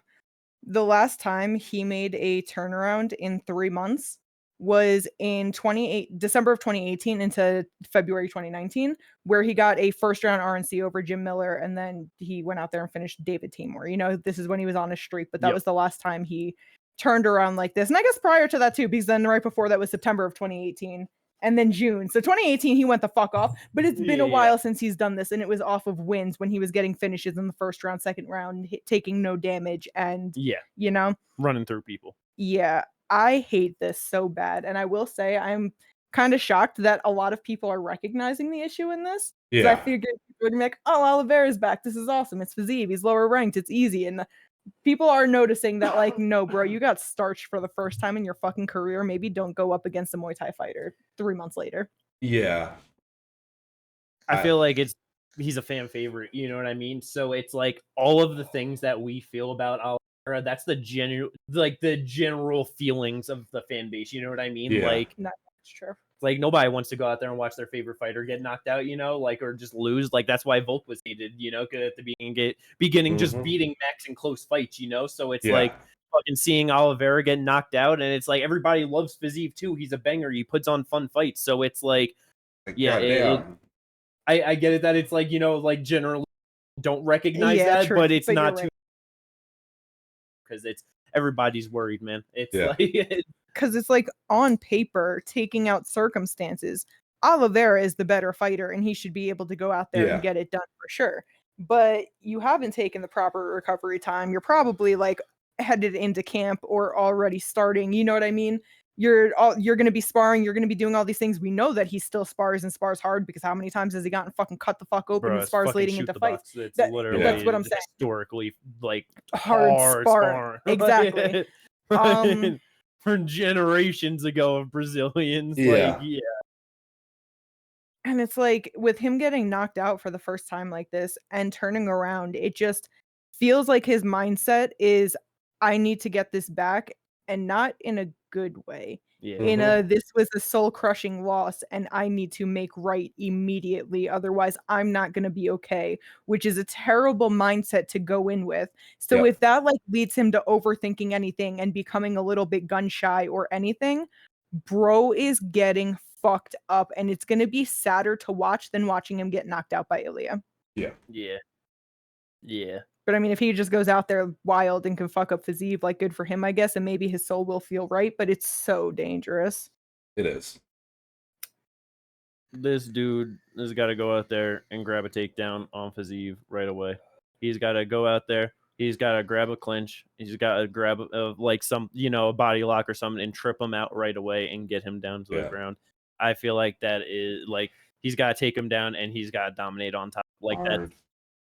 Yeah, for sure. But that's because it's like he's not grabbing singles. You know what I mean? Yeah. Like he's not like the biggest, like, on just like, going out there grabbing double legs or anything. You know what I mean? So it's like much better at grabbing clinches and fucking tripping them out, pulling them down, dragging out, or getting around to the back. You know what I mean? Like but he has got to mix it up instantly, get this into the grappling. And whether if it's just dominate with ground and pound, like, ride out positions to get subs, like whatever it is, he's got to get on top in the grappling. It's because it just extended on the feet. Just worried of, because it's like, he's aggressive and he's a good striker. He's very powerful, but he's very easily countered. He gets hit with big shots, and Fiziev's a great fucking striker, and he's gonna see a lot of those shots coming from Oliveira, and he's going to hit him, and that's where it's like, now how does that knockout really impact him? It's like, does he, like take a big strike and it's just he goes down and just does what he did against fucking Chandler and Dustin and Justin, and he's just able to survive it, get back up and get the finish, you know what I mean? Or does he go down and now he's actually down and out, you know what I mean? Like, is the fight just over, or is it like, how people just used to call like, oh, he's a quitter, and like, he just get hurt and then he'll just cover up and the fight's over, you know what I mean? Like, it's like, very just it's where it's just like, I'm not even interested in like what, you know what I mean? It's like, I just don't want to see this. Like, agreed. So if this was booked 8 months later, a year later, sure. Right now, hell no. So we shall see how that one plays out. UFC 320, Abus taking on Joe Pyfer. How do you guys feel about that one? How do you feel? Because I'm not entirely sure. I have an opinion, but I don't know. The thing is that Joe, I guess, could go out there and maybe knock him out early, but if he doesn't, I kind of feel like Abus might win a decision. That's possible. Or like a late finish. Even though I know that he's like usually the guy that goes out there and gets crazy in the first round and then he gasses, I feel like he has been doing much better. And because of that, he has allowed himself to go on a 3-fight winning streak. And I'm just like, if he can go out there and, there's a possibility. But if Joe wins, I'm not going to be surprised at all. Like, especially if he like knocks him out in the first or second round, gets a sub in the first or second round, like, My only thoughts on this fight are, God damn it, this has top 15 implication. It's funny because my thought about this, these are two formerly top 15 guys. No, Abus is still number 14. Oh, fuck, he is. God, okay. Yep. Well, that's even worse. I was gonna say two formerly top 15 guys that never should have been top 15 guys. And the winner is gonna fight a top 15 guy. So, well, but that's why I said this had top 15 implications. Abus is number 14 still. Terrible. So, bro, Abus's only losses in the UFC are Sean and Kaio. He's on a 3-fight winning streak against Warley Alves, Bruno Ferreira, and Michal Ferreira. That's it's a pretty solid 2 fights in a row. Warley Alves is a fight. Warley Alves is a 70-year. And he's older. And like, Yeah. that is not the streak. That's not even a little bit. Like, that's Yeah. motherfucking Fluff Dog just got his 8th win in a row, I and know, he's ranked I know. fucking. He's gonna be ranked at most 7. Like it. Nah. I'm just Yeah. saying, his only 2 losses aren't bad losses, okay? I don't care. It's not. It's. Pyfer's one loss Should've is never Jack even Hermanson. fought Sean Strickland. Yeah, that was his second fight in the UFC. He beat fucking Dustin Stoltzfus in 19 seconds, and then they were like, hey, Sean Strickland, 5-round main event. Yeah, that was He so got knocked stupid. out in the second round after dumping everything. And he Yeah. got fight of the night. So yeah, I don't know who's gonna win this one, and quite frankly, I don't care. I think they're both bad. And they both, whoever wins loses their next fight. Yeah. Probably. Let's go. Veronica Hardy taking on fucking 3-year layoff or some shit for Brogan Walker coming back. I didn't even I think she she was still came around. back in 23. Let me check. Because yeah, she's 0-2 in the UFC. She fought Juju in 22. Yeah, and then she lost to Yasmin Lucindo April of 23. And now she is back October of 25. Yeah, like 2.5-year layoff. Yeah. Yeah, she is 36. She is 36 years old. Her record is 7-4. It's like, yeah, just surprised that it just even still here. You know what I mean? But nice good win for Veronica Hardy though. Gonna look great out there. Yeah, probably. Yeah, More dog. likely. Let's go. That's also for UFC 320, right? Believe so. I exited out already. Gotcha. All good. UFC Yes, Perth. it is. Yeah. Perth, Australia. You know, with an Aussie fight card announcement, not too far around the corner, we would see some sort of Tafa brother on that card. Yeah. Is he on the main card? You'd only assume he has to be on the main card. They're always on the main card, especially when it's a pay-per-view. According to Topology, as of right now, he is not. Probably because it's not a pay-per-view then. Junior Tafa taking on Ibo Aslan. Someone's getting knocked out. Yeah. More than They likely, have to. hopefully. I feel like it's probably gonna be Ibo, maybe? No, I don't know. Ibo's never been knocked out. Junior Tafa's only been knocked out one time. It's gonna be a dog shit decision. They both be getting subbed. Neither of them get subs. And to be fair, the junior top knockout was at heavyweight.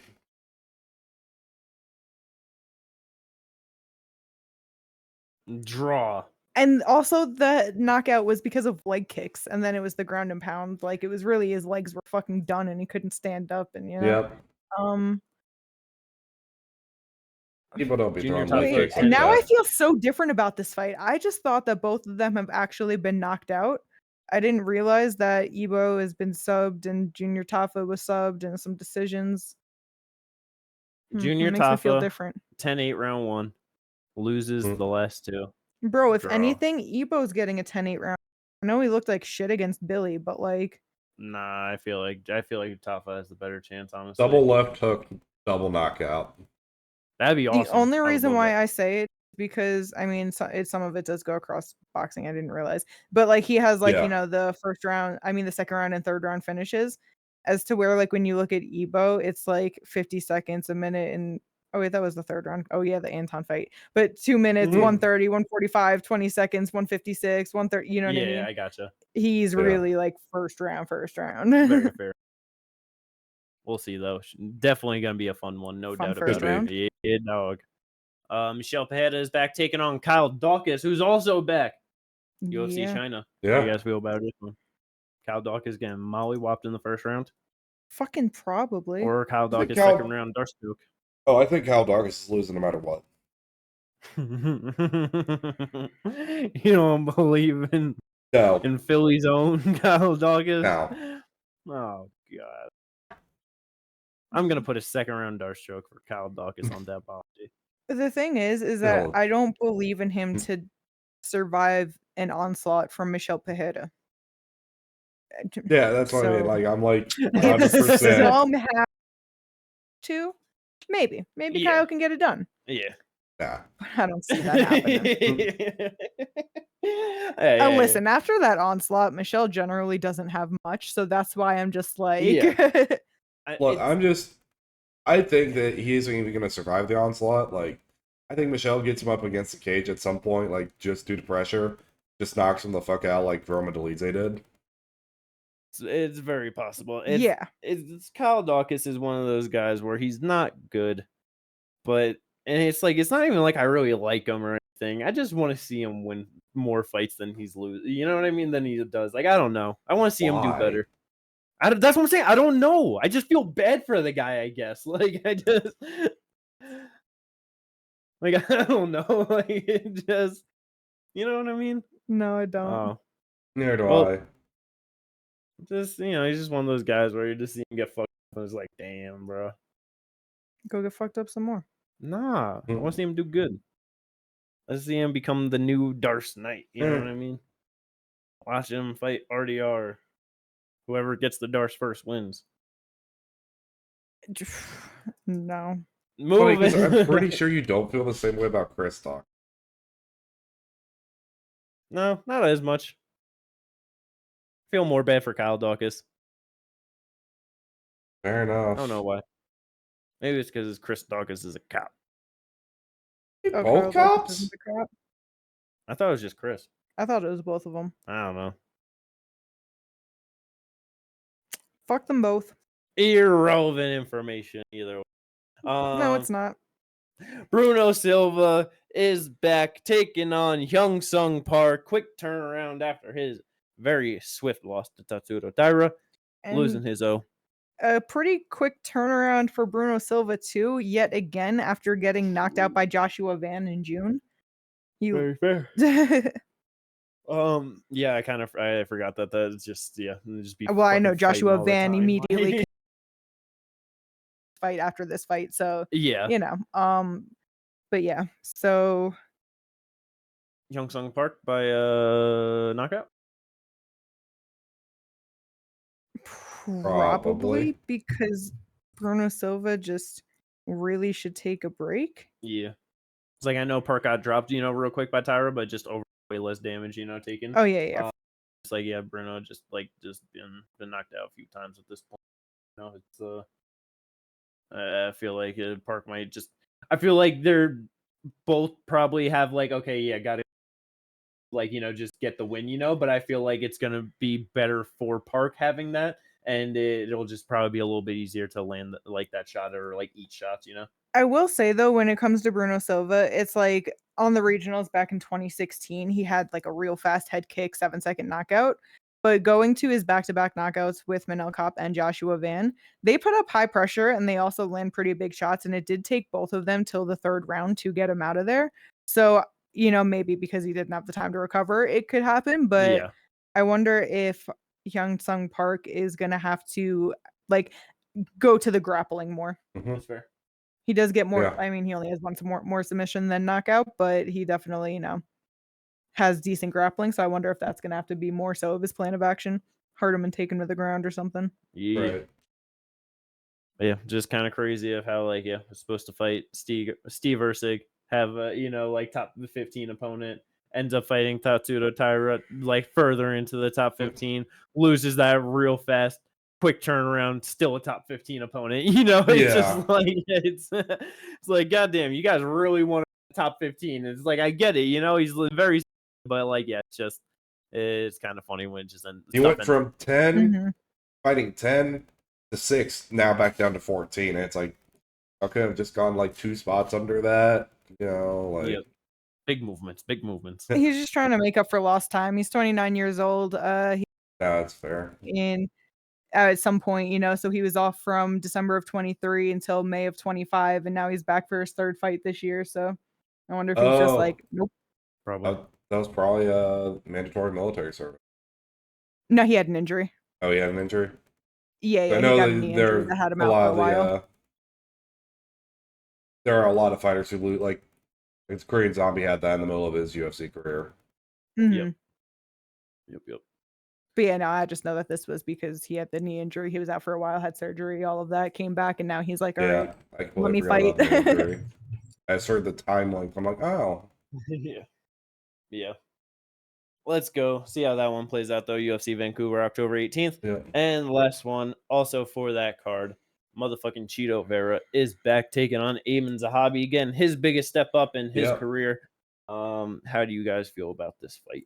Let's go, Cheeto. Yeah, That's how dog. I feel about it. Yeah, I do feel like Cheeto should be able to go out there and get it done. About to go out there and knock him the fuck out in the third round. Hopefully. Maybe. Actually, I don't know. It's going to be a hard fight for Cheeto. It is. Yeah, that's why he's going to knock him out in the third round. Hopefully. That'd be awesome. He needs something big. Jesus. Yeah. Cheeto, 5 years younger at 32. I can't forget how young he is. And how old Zahabi is, being like. Well, I knew Zahabi was old. In. Yeah. I just keep forgetting that, like, oh yeah, Cheeto's not even 35 yet. Yeah, no. Yep. 15-9 in the UFC. Yeah, dog. Yeah. But yeah, hopefully Cheeto goes out there, gets a big win, be very good for him. Just good to see as a Cheeto fan. Oh yeah. Just feels like it's fucking been a while since we've had a Cheeto moment, you know what I mean? No, yeah, for sure. He has been in some rough fights. It's like, what was his last finish win, Dom? Yeah. Yeah, probably. 22? Yeah. August of 22. Oh, August 13th, yep. Well, let's go. Let's get something big from Cheeto this year. That'd be awesome. But those are all the fights that have been announced. Those are all the fights to talk about coming up this weekend. That is the end of this episode of the podcast. I think we have gone long enough. Thank you, everyone, for tuning in and hanging out, especially if you stuck around to the end. We will catch you, goddamn, hopefully on a great review to this fucking weekend. Hopefully. I cannot wait. Let's go. Peace out, everyone. Yeah, dog.